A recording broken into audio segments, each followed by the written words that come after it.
Hello everyone, I am Professor Mousami Vanjale from Department of E&TC Engineering of AISSMS Institute of Information Technology, Pune. Today I am going to explain the concept of calibration. Calibration plays a very important role in the field of measurement instruments. No measurement instrument can be used for measurement of any unknown input without undergoing the process of calibration. So let's understand what is calibration. Calibration is the process of ensuring that the measurement of an unknown input is accurate.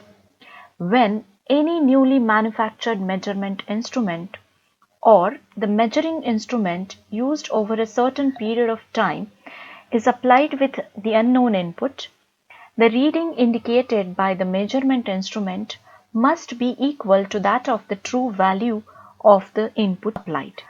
Then what is the need of calibration? When the instrument is new or it is newly manufactured, we need to ensure that the measurements done by the instrument are accurate.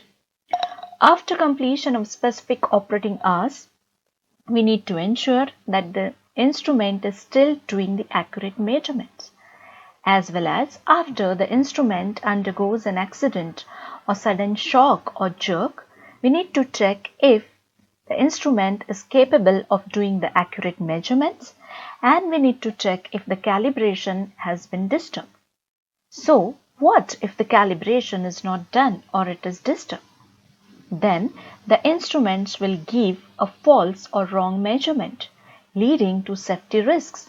For example, if the speedometer of a vehicle is indicating wrong speed, then the driver will cross the specified speed limit, which will lead to an accident. So the process of calibration of measurement instrument is very much important, and it is simply the comparison of the readings of the instrument under test and the standard instrument by applying the same input. When there is no or zero input applied to the instrument, then the instrument under test should indicate the zero reading. If it is not showing the zero reading, then we need to adjust the offset resistor value so as to get the zero reading, and this is called as zero adjustment. When we apply the input corresponding to maximum capacity of the instrument, then it should show or indicate the same maximum value. If it is not showing the same reading, then we need to adjust the gain resistor value to provide the span setting. This is nothing but the span adjustment. This process of zero and span adjustment is to be repeated multiple times, at least 3 times, till we don't get the same values of input and output. Once this process is done, we need to go for the linearity setting. Here we need to apply the various values of inputs to the instrument under test and the standard instrument simultaneously. We need to compare the value or the reading given by the instrument under test with the reading given by the standard instrument. This process is repeated till both the instruments, the standard and the under test, continue to give the same readings. Then we say that the process of calibration is complete or done and the instrument is ready to measure any unknown input applied to it.